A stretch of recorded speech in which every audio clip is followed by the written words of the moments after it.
Medical science lab के राष्ट्रीय अध्यक्ष मनोज यादव ने सभी क्लिनिक लैब तथा लैब संचालकों सहित चिकित्सकों से अपील की कि वह कोरोना जैसी महामारी में लोगों से मौके का फायदा न उठाएं। चिकित्सक का पेशा सेवा से संबंधित होता है। ऐसे में चिकित्सक लोगों की आर्थिक स्थिति को देखते हुए पैसा वसूल है। ब्लैक फंगस पर बोलते हुए उन्होंने कहा कि ब्लैक फंगस और डेल्टा प्लस ज़्यादातर उन्हीं लोगों को होता है जो पहले से किसी गंभीर बीमारी से पीड़ित हो। ऐसे में लोगों को अपनी सेहत के प्रति जागरूक होकर विशेष ध्यान रखना चाहिए। कोरोना की तीसरी लहर पर उन्होंने कहा कि यह बच्चों को ज़्यादा संक्रमित करेगी, जिससे अभिभावकों को अपने बच्चों का विशेष ध्यान रखना चाहिए तथा ज़्यादा ज़रूरी होने पर ही घरों से बाहर निकलना चाहिए। बच्चे भी घर पर रहकर पढ़ाई करें तथा स्वस्थ और शाकाहारी खाने पर ज़्यादा जोर दें और अपनी रोग प्रतिरोधक क्षमता को बढ़ाएं। शिक्षा के मामले में उन्होंने सरकार से अपील की कि केवल ऑनलाइन शिक्षा देने से बच्चों का विकास नहीं होगा। सरकार का ठोस कदम उठाकर बच्चों की शिक्षा पर जोर देना चाहिए। स्वास्थ्य विभाग बिल्कुल सचेत है और जितने भी बाल रोग हॉस्पिटल हैं उनको तीसरी लहर के लिए उन्होंने अपने पैनल में ले लिया है।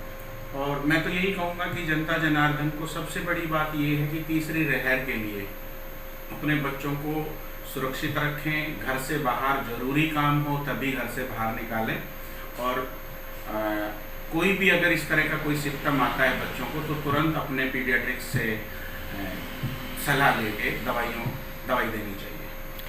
आपको क्या लगता है कि बच्चों में इस लहर का कितना प्रभाव होगा और यहाँ की जो तैयारियां आप बता रहे हैं पूर्ण रूप से हैं, तो इसको लेकर प्रशासन का कोई दावा है? नहीं, देखिए बिल्कुल प्रशासन को लेकर दावे की बात तो यही कहूँगा, बच्चे अगर इस तरह से लॉकडाउन अगर नहीं होता और खुले वातावरण में अगर इस तरह से अगर बच्चे घूमते तो मुझे कहीं ना कहीं ये लगता है कि बच्चों का भी संक्रमित होने के चांसेस बढ़ जाते हैं। तो इसके लिए आपका कोई निर्देश लोगों से?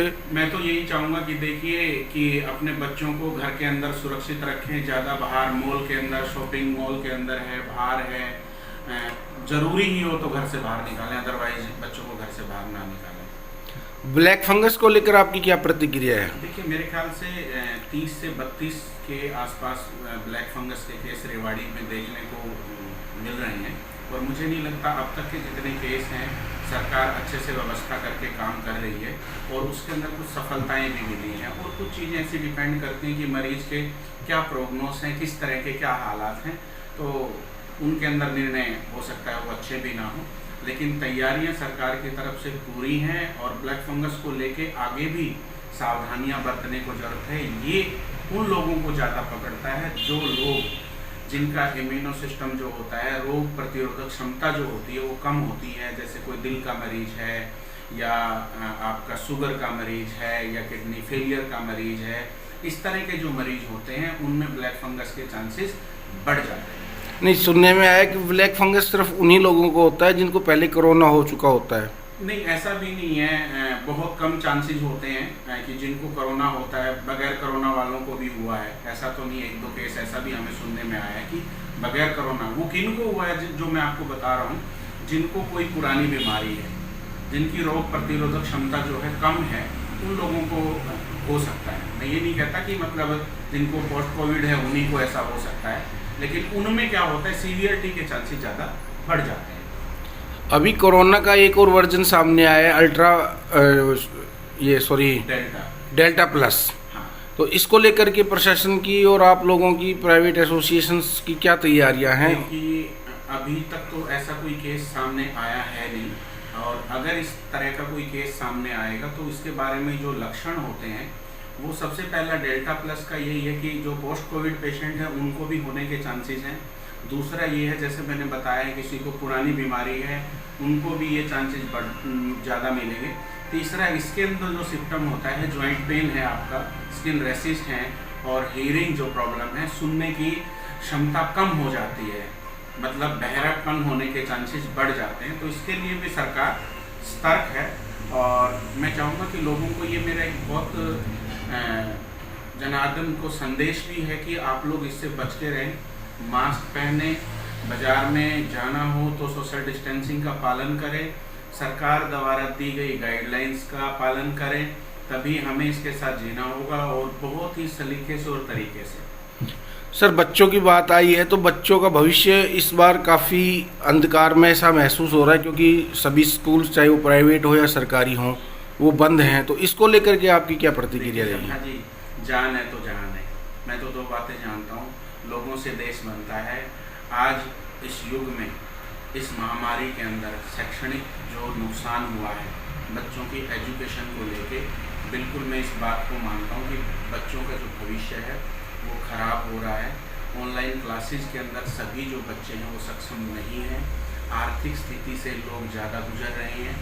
तो इन सब चीज़ों को ध्यान में रखते हुए एजुकेशन जो लॉस हुआ है बच्चों का, जैसे आगे नीट का जो एग्ज़ाम है, पीजी का जो एग्ज़ाम है और आपका IITians का जो भी जितने भी बच्चे एजुकेशन के लिए मैं भी कहूँगा थोड़ा सा देखो असर है। तो हम चाहेंगे कि सरकार को इस लेवल पे भी थोड़ा सा काम करना चाहिए। ये व्यवस्थाएं जो है एजुकेशन स्टेटस की बात है, ठीक है आप स्कूल मत खोलो, लेकिन एक ऐसा एजुकेशन स्टैंडर्ड भी तैयार करो ताकि बच्चों को इतना नुकसान ना हो कि मतलब भविष्य पे आँच आ जाए। सर, कोरोना से सरकार ने लगभग 10वीं और 12वीं के सभी बच्चों को पास आउट कर दिया है, तो क्या इससे देश में बेरोजगारों की संख्या नहीं बढ़ेगी? नहीं, देखो इसमें मुझे जहाँ तक लगता है कि 25% जो है एजुकेशन स्टैंडर्ड डाउन आएगा। बहुत बार वी आर नॉट डिफाइंड, क्योंकि 10वीं और 12वीं जो होता है एक एजुकेशन बेस होता है। +2 के बाद बच्चा अपना लाइफ चुनता है कि मुझे किस लाइन में जाना है, मुझे डॉक्टर बनना है, मुझे इंजीनियर बनना है, मुझे IAS IPS किधर जाना है, मतलब एक लाइफ का डिसाइडेशन होता है कि ज़िंदगी में मुझे करना क्या है। तो वो वहाँ आके इस लेवल पे आके बच्चा जो है अपने आप को अच्छे से डिफाइन नहीं कर पाएगा।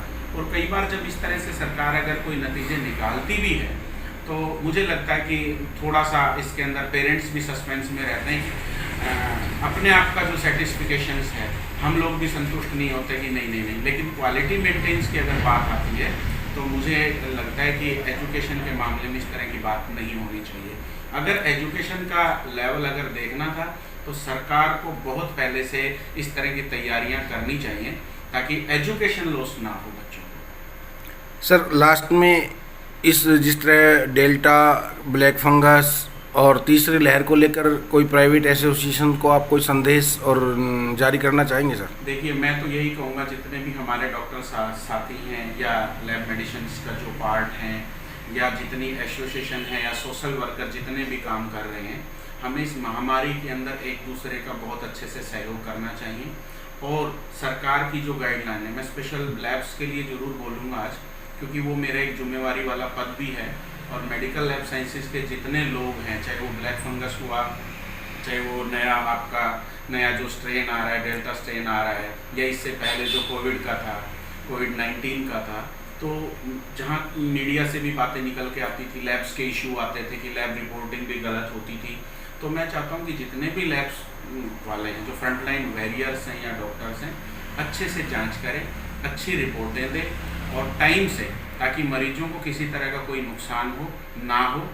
और तीसरी बात यह है कि रेट्स को लेके आपने एक मुद्दा उठाया था पहले भी कि सरकार द्वारा दिए गई गाइडलाइन के रेट लैब वाले नहीं ले रहे हैं। तो मैंने ये स्पेशल आप लोगों के कहने से ये निर्देश दिए थे कि सभी मशीनों का जो कैलिब्रेशंस है, जो स्टैंडर्ड्स है, आप किस तरह से सैंपल लेते हैं, कैसे आप उसके अंदर क्वालिटी मेंटेन करते हैं, ये इन सब बातों का ध्यान रखें। और मरीजों की आर्थिक स्थिति को देखते हुए ये एक महज डॉक्टरी पेशा, एक समाज सेवा भी है।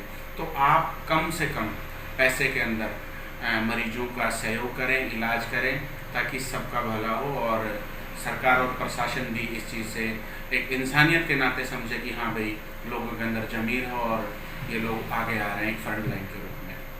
Thank you sir.